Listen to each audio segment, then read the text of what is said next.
माजी खासदार शिवाजी आढळराव पाटील हा आपला माणूस, आमचं मतदान त्यांनाच, असे विधान एका शेतकरी राजाने केले. शेतकऱ्यांच्या कांद्याला बाजार नाही. मागील 5 वर्षात निवडून दिलेल्या खासदार साधा मतदारसंघात फिरकला सुद्धा नाही.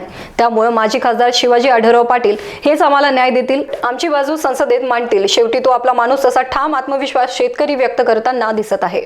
पाहूया शेतकऱ्यांच्या प्रतिक्रिया. तुमचं काय म्हणणं आहे, कोण आहे तुमच्या मनातील खासदार? कसं आहे माहिती का, आता शेती पाण्याच्या याच्या पिकावरती अवलंबून असते. बरोबर. आता पुणेला जॉईंट 6 जिल्हे, त्याच्यामध्ये औरंगाबाद नाही आला. औरंगाबादचं त्या भागात पाणी नाही. आता पुणे, कोल्हापूर, सांगली, सातारा, कराड या भागांमध्ये पाण्याचा विभाग. बरोबर का. आता पाण्यावरून जास्त करून इथं व्हेजिटेबल चालतं, फ्रूट प्रोडक्शन म्हणा, द्राक्ष म्हणा, पुढं काही हे असे फळबागावरली पिकं चालतात. आता हे काय होतं, आता याला भांडवल खूप लागतं. भांडवल म्हणजे इकॉनॉमी आजकाल टॅक्सनीमुळं वाढलं गेलं. GST लागली, CGST लागली. आज युरियाची गुण आणायला गेलो तर ती युरियाची गुण काँग्रेसच्या काळामध्ये 250 रुपयाला मिळायची. ओके. ती 250ला मिळायची. आता तेच मोदी सरकार एका 10 वर्षात आलं, 2011ला. पहिलं त्यांनी काय केलं का, नोटाबंदी केली. त्यांचं मत होतं का लोक डुप्लिकेट नोटा छापायचे. ते केलं, बरं ठीक आहे, फायद्याचं झालं. त्याच्यानंतरून त्यांनी काय केलं का, नोटा बदलल्या, चलन बदललं, ग्रोथ सिस्टीम वाढली. नोटाबंदीचा फायदा झाला का सगळ्यांना? नाहीच झाला तो. शेतकऱ्याचा काळा पैसा आणतो बोलले, रिटर्न 15 लाख रुपये देतो बोलले, पण त्यांनी नाही भेटले. काय तुमचं काय म्हणणं आहे, कोणाला मतदान असेल तुमचं? मतदान आम्ही ज्याला करू जो कमीत कमी आम्हाला जगवायपुरतं. म्हणजे थोडक्यात समजा कांदे आम्ही हे पिकवले, आता समजा याचे 50,000 झाले, 10,000 भांडवला, जेव्हा आमची 15,000 भांडवलातून 40,000 शिल्लक राहते, त्या सरकारला आम्ही मतदान करू. तुमचं मतदान महायुतीला असणार आहे का महाविकास आघाडीला असणार आहे? आता काय झालं, महाराष्ट्राची परिस्थिती, मोदी हा गुजरातला आहे. ओके. महाराष्ट्रातलं कसं, एकेकाळी महाराष्ट्र हा कोणापुढे झुकत नव्हता, छत्रपती शिवाजी महाराज. आज ते झुकावं लागले. आज मुंबईत गेले तुम्ही, मुंबईमध्ये बघा तुम्ही, सगळे गुजराती, मारवाडी, बिहारी, आज पंक्चर काढणारा, सायकलीपासून फार सगळं बनवणारा हे बाहेरची लोक आहे. महाराष्ट्रातल्या मुलांना काय बेरोजगार येते. का बेरोजगार येते याचं कारण महत्त्वाचं का, त्यांनी गुजरात छत्रपती शिवाजी महाराजांनी 1649च्या दरम्यानमध्ये सुरत तुटली 3 वेळा सुरत तुटली.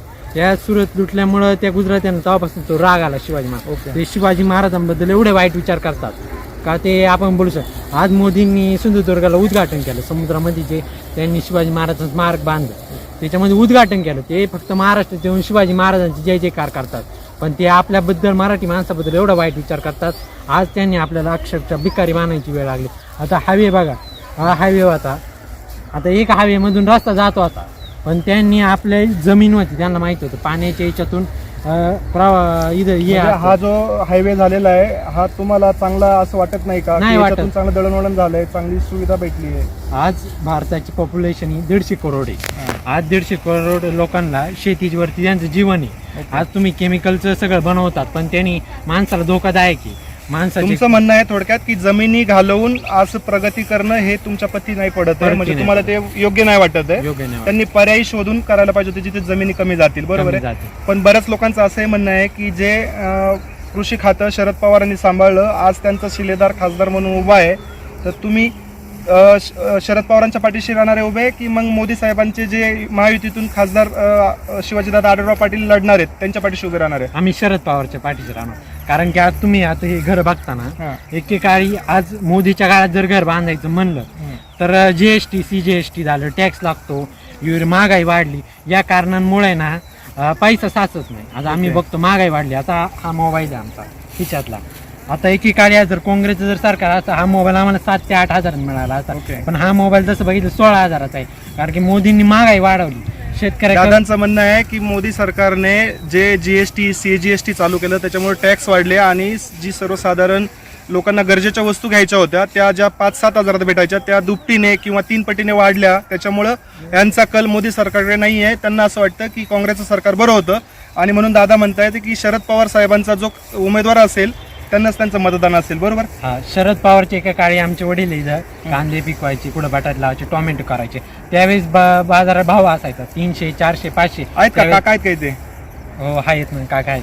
चांगला बाजारभाव असायचा. त्याच्या काळात आमचं घर झालं, त्याच्यामुळं त्यांच्यामुळे दादांची पसंती शरद पवार साहेबांना आहे. शरद पवारांचा जो खासदार म्हणून उभा असेल उमेदवार त्यांनाच ते मतदान करतील. आपण पाहूया यांच्या वडिलांची प्रतिक्रिया काय आहे. तुमच्या मनातील खासदार कोण? आपण आलेलो आहे शेतामध्ये. बाबांची कांदे झाकण्याची तयारी चालू आहे कारण पावसाचं वातावरण आहे. बाबा 2 मिनिटं घेतो तुमचे. तुमच्या मनातील खासदार कोण हे सांगा. शिवाजीराव दादा आढळराव पाटील. शिवाजीदादा आढळराव पाटील. अमोल कोल्हे का बरं नको? हे काय इकडे फिरकलेच नाही आमच्याकडे ना 5 वर्षात आले. अच्छा, तुमच्या मतदारसंघात काही कामं केली नाही त्यांनी? कामं काय एवढी नाही केली पण ते आलेच नाही. म्हणजे तुमच्या काय समस्या आहेत काय आहे ते जाणून घ्यायला आलेलेच नाही ते. ओके, शिवाजीदादांनी मात्र तुमच्या सुखदुःखात त्याने दिलेली येतात साथ दिलेली आहे. कुठले कार्यक्रम काय असे येतात ते. ओके. मावशी, काय तुमच्या मनातील खासदार कोण आहे? शिवाजीदादा आढळराव पाटील. चांगली काम आहेत का त्यांची? चांगले खासदार. अमोल कोल्हे नको का? अमोल कोल्हे तर आता सध्या जास्त आंबेगावमध्ये फेमस झालेले आहेत. आहे पण काही बोलता येत नाही कोणला असं आहे ना. आता काय आहे, पण हे जे सरकार आहे यांची कांदा विरोधी धोरणं आहेत सर्व. बरोबर. तुम्ही आढळराव पाटलांच्या पाठीशी खंबीरपणे उभे आहेत, आहे, चांगली आहे. गोष्ट आहे. पण हे जे सरकार आहे हे कांद्याला हमी भाव देत नाही. निर्यात करून कांद्याचे बाजार कुठेतरी खाली लगेच जाते बाजार परत. पाडून टाकी ते. शेतकऱ्याच्या डोळ्यात पाणी आणतं. मग बरोबर. असा जर उमेदवार दिला तर न्याय तुम्हाला मिळेल का? तुमच्या कांद्याला बाजारभाव मिळेल नाही का? मिळणार. मावशी? मग कसं काय करणार तुम्ही? कुणाला मत देणार? आढळरावला देणार आता. शेवटी आमचा माणूस आहे ना तो. ओके, आढळराव पाटलांना मतदान दिलं तर तुमच्या समस्या सुटतील असं तुम्हाला सुटणार वाटतं? सुटणार ते काहीतरी हे करणार इथे संसदेत आवाज उठवणार ते. ओके, हा. दादा संसदेत आवाज उठवतील, तुम्हाला न्याय मिळवून देतील म्हणून तुम्ही खासदार शिवाजीराव आढळराव पाटलांना मतदान करणार? नक्की. मतदान करणार नक्की. ओके, धन्यवाद. दादांची प्रतिक्रिया आहे की खासदार शिवाजीराव आढळराव पाटील हे सर्वसामान्य जनतेच्या सुखदुःखात सहभागी होत असतात आणि ते त्यांच्या समस्या सोडवण्यासाठी सक्षम नेते आहेत असं त्यांना वाटतंय. धन्यवाद दादा. सचिन वाळ्यासह ज्ञानेश्वर डोके, कळंब. नवनवीन घडामोडी पाहण्यासाठी स्टार महाराष्ट्र न्यूजला सबस्क्राईब करा आणि ताज्या बातम्यांचे अपडेट मिळवण्यासाठी बेल आयकॉनला प्रेस करा आणि परिपूर्ण बातमीबरोबर रहा, इतरांपेक्षा एक पाऊल पुढे.